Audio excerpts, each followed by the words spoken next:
સુરત શહેર special operation ગ્રુપની ટીમે છેલ્લા 19 વર્ષથી નાસ્તા ફરતા આરોપીને ઝડપી પાડ્યો છે। આરોપી નરેશ કેસરીમલજી રાવલ ઉમરા પોલીસ સ્ટેશનમાં નોંધાયેલા ઘાતકી હત્યા સાથે લૂંટના ગંભીર ગુનામાં ફરાર હતો। તેના માથે 50,000નું ઇનામ પણ જાહેર કરવામાં આવ્યું હતું। પોલીસથી બચવા માટે તે પોતાનું નામ બદલી કર્ણાટકના ઉડુપી ખાતે રહેતો હતો। એસઓજીએ દક્ષિણ ભારતના વેપારીઓનો વેશ ધારણ કરી હાલ તેને ઝડપી પાડ્યો છે। વર્ષ 2007માં સુરતના ઉમરા વિસ્તારમાં ફરિયાદીના ઘરે લૂંટ અને હત્યાની ઘટના બની હતી। ફરિયાદીના પુત્રો વિદેશમાં રહેતા હતા અને આરોપી નરેશ રાવલ તેમના ત્યાં ડ્રાઈવર તરીકે નોકરી કરતો હતો। આ પરિસ્થિતિનો લાભ લઈ તેણે પોતાના સાગરીતો સાથે મળી ઘરમાં લૂંટનો પ્લાન બનાવ્યો હતો। તેણે તેના સાગરીત રવિ પાંડેને પણ ત્યાં નોકરી રખાવ્યો અને વિજય ગુપ્તા અને સંતોષ ગુપ્તાને લૂંટ માટેની ટીપ આપી હતી। ઘટનાના દિવસે આરોપીઓએ ફરિયાદી અને તેમની પત્નીને બંધક બનાવી અને લૂંટનો પ્રતિકાર કરનાર વોચમેનની હત્યા કરી નાખી હતી।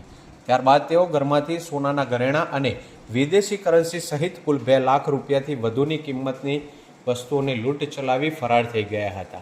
ઘટના બાદ પોલીસે તાત્કાલિક કાર્યવાહી કરી વિજય ગુપ્તા અને સંતોષ ગુપ્તાને ઝડપી પાડ્યા હતા। જોકે મુખ્ય આરોપી નરેશ રાવલ અને તેનો સાગરીત રવિ પાંડે પોલીસ પકડથી ફરાર હતા। નરેશ રાવલ પોલીસથી બચવા માટે મુંબઈ, ચેન્નઈ, બેલગામ અને ઉત્તર કન્નડ જેવા વિવિધ સ્થળોએ નાસ્તો ફરતો હતો। તે પોતાનું નામ અને ઓળખ બદલીને રહેતો હતો। ત્યારે સુરત એસઓજીને બાતમી મળી હતી કે આરોપી નરેશ રાવલ કર્ણાટકમાં ઉડુપીમાં રહે છે। એસઓજીની ટીમે દક્ષિણ ભારતના વેપારીઓનો વેશ ધારણ કરી ત્યાં પહોંચી અને સ્થાનિક પરિસ્થિતિનો અભ્યાસ કર્યો।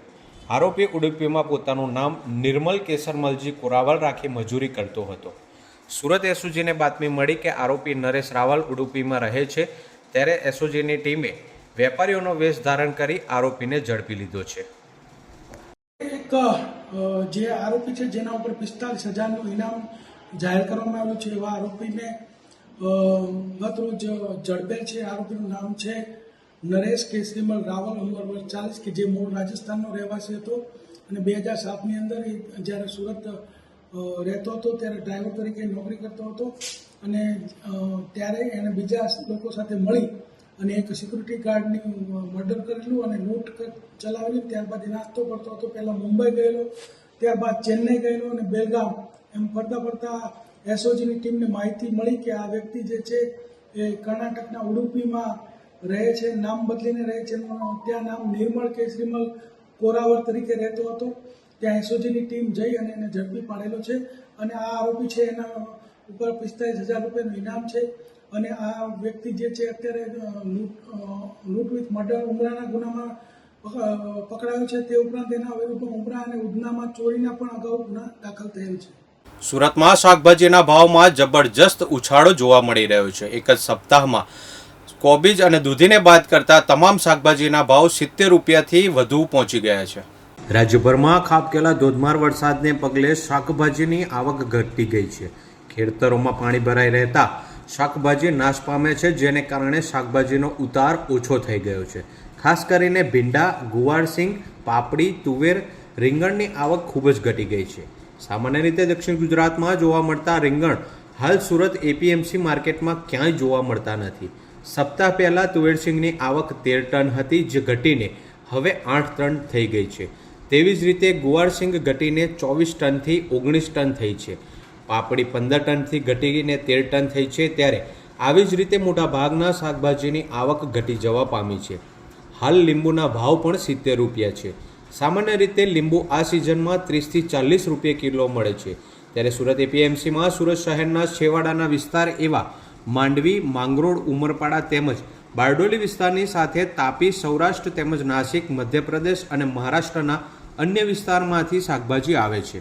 આ અંગે શાકભાજીના છૂટક વેચાણ સાથે સંકળાયેલા તેજારામે જણાવ્યું કે વિતેલા એક સપ્તાહમાં શાકભાજીના ભાવ એકાએક વધી ગયા છે। રીંગણનો ભાવ 120 રૂપિયા પર પહોંચી ગયો છે, જ્યારે ફ્લાવર, ગુવારસિંગ અને લીંબુના ભાવ પણ વધી ગયા છે। હાલ આ ભાવમાં ઘટાડો થવાની સંભાવના જણાતી નથી।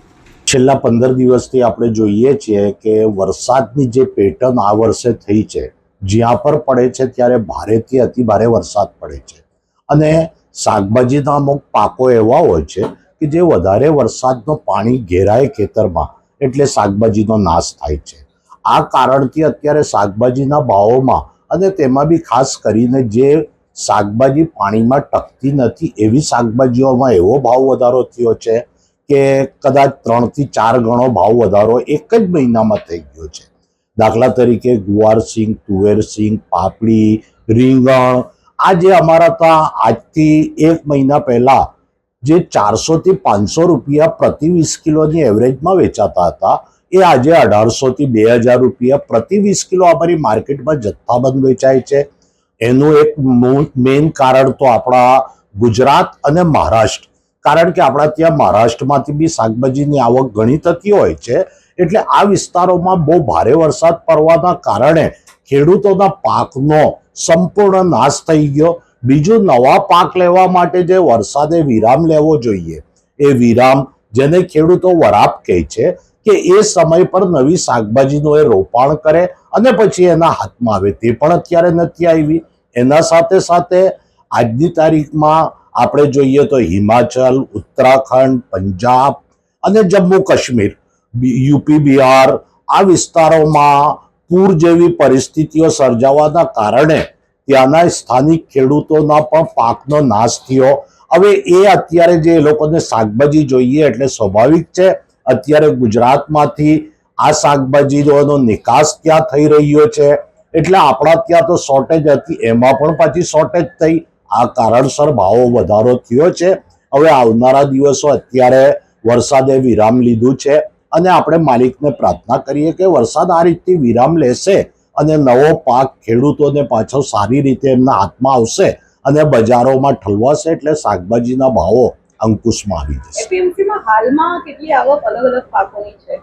હવે પાકોમાં જોવા જઈએ તો ગયા મહિના કરતા હવે દાખલા તરીકે ગુવાર સિંગ, તુવેર સિંગ, પાપડી, આ વસ્તુની વાત કરીએ તો અમારા ત્યાં ગાડીઓની વાત કરીએ તો 4 થી 5 આઈસર આપણી માર્કેટમાં આવતા હતા, એની જગ્યા પર અત્યારે 2 થી 3 જ આઈસર આવે છે. એટલે સીધો 50% આવકમાં ઘટાડો થયો છે અને જે લોકોની માંગ છે તેને તે જ છે. હવે આવનારા દિવસોમાં તહેવારોના દિવસો પર ચાલુ થાય છે એટલે થોડુંક આપણને આ તકલીફ વધારે આવશે.